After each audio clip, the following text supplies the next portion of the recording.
Assalamualaikum warahmatullahi wabarakatuh. Balik lagi bersama saya Akbar CK. Maaf teman-teman ya, udah beberapa hari ini jarang upload karena rumah saya itu kena banjir teman-teman ya, di Sumatera Utara, Medan. Dan juga kita doakan teman-teman kita yang ada di Aceh, Sumatera Barat ya, itu diberi kesabaran dampak banjir ini, semoga tidak ada lagi banjir susulan, amin ya robbal alamin.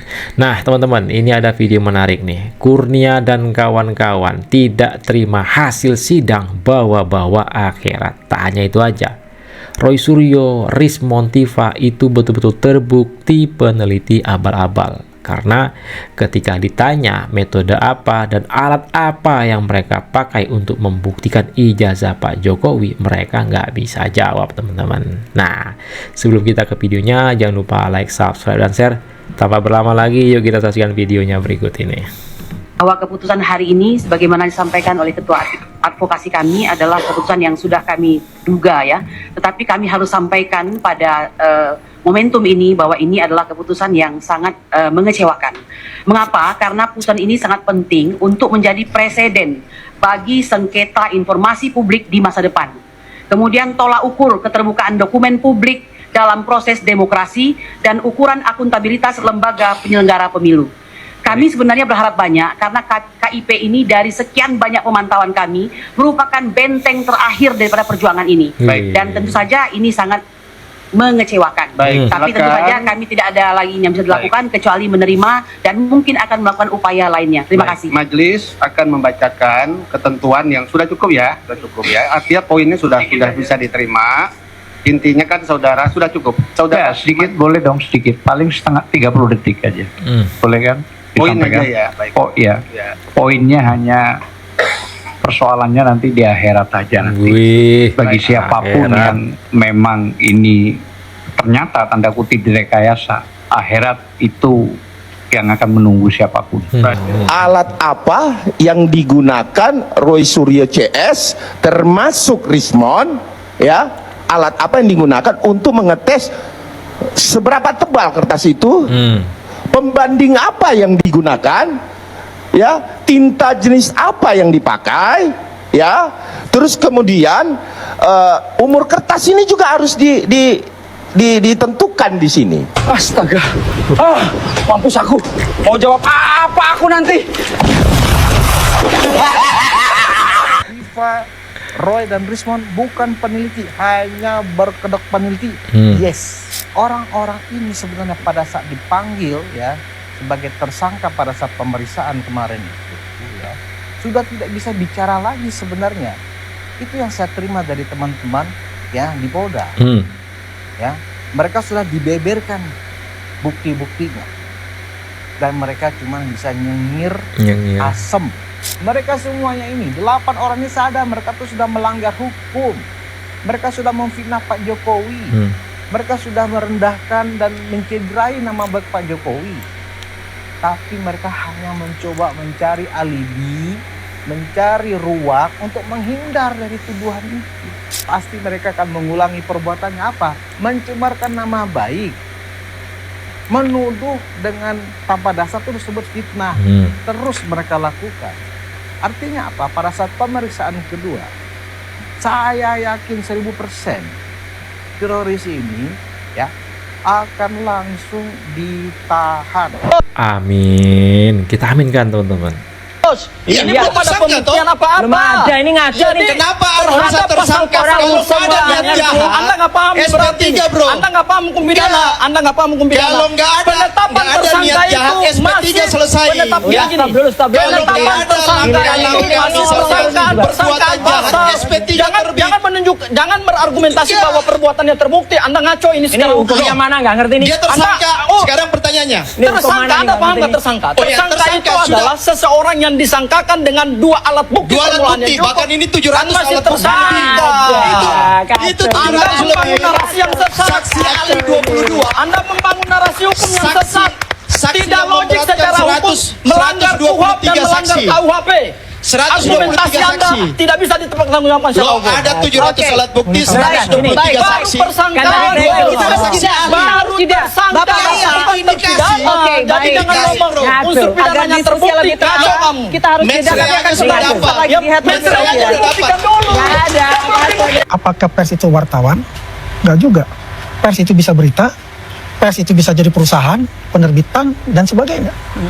Begitu. Kalau yang dituduhkan bahwa saya punya mensrea dalam suatu perdebatan kayak gitu, apakah ada mensrea? Pak Jokowi aja dikatakan difitnah, dia apa juga ada masalah kok. Ya kan? Kita lihat dari situ sebetulnya.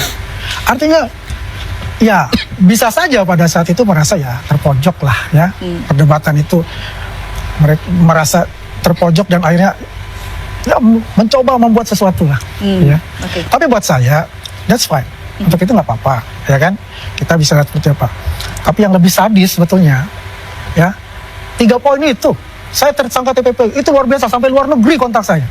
TPPU, bos. Hah? Tersangka KPK.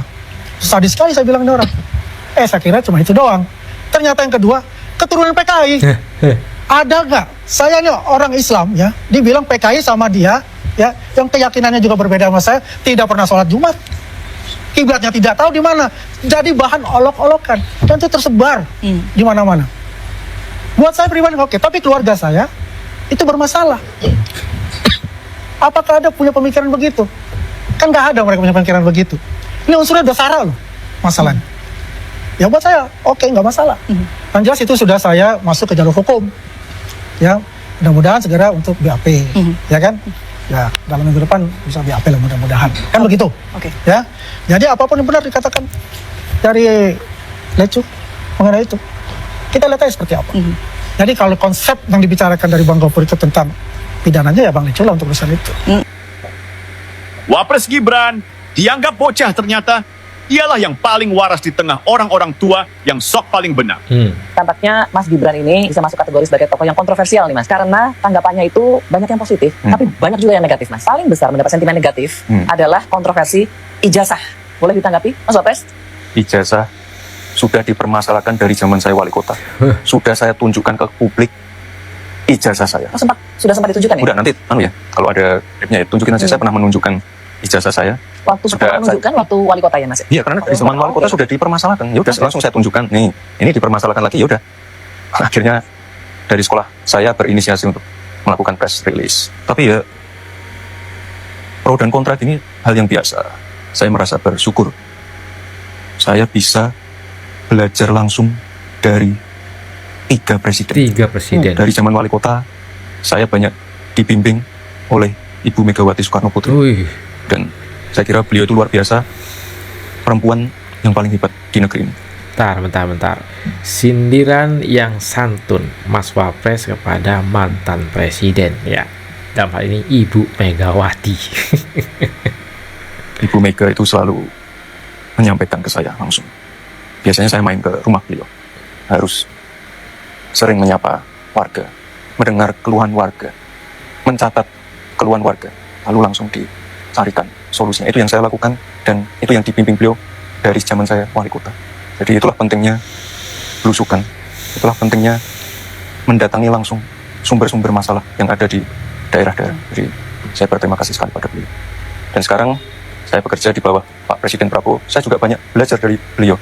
Keberanian beliau dalam mengambil keputusan, semangat beliau untuk menyatukan semua elemen rekonsiliasi itu luar biasa. Saya banyak belajar dari beliau. Dan kemarin G20 di Afrika bisa sukses ya karena saya belajar dari beliau. Itu bagaimana beliau membentuk networking di dunia internasional, bagaimana beliau melobi kepala-kepala negara. Saya banyak belajar dari beliau. Ya, luar biasa Mas Wapres Gibran Raka Buming Raka ya. Belajar dari Ibu Megawati katanya. Tidak ada Mas Wapres ini mengatakan yang nggak baik soal Ibu Megawati ya kan. Inilah Mas Wapres kita, Gibran Raka Buming Raka. Megawati dipuji, Gibran tampar balik pembenci dengan cara paling santun. Inilah video kita kali ini. Silahkan dikomentarkan di kolom komentar. Inilah sedikit informasi yang bisa saya sampaikan di video kita kali ini. Saya Akbar CK mohon undur diri. Assalamualaikum warahmatullahi wabarakatuh. Salam sehat selalu. Bye bye.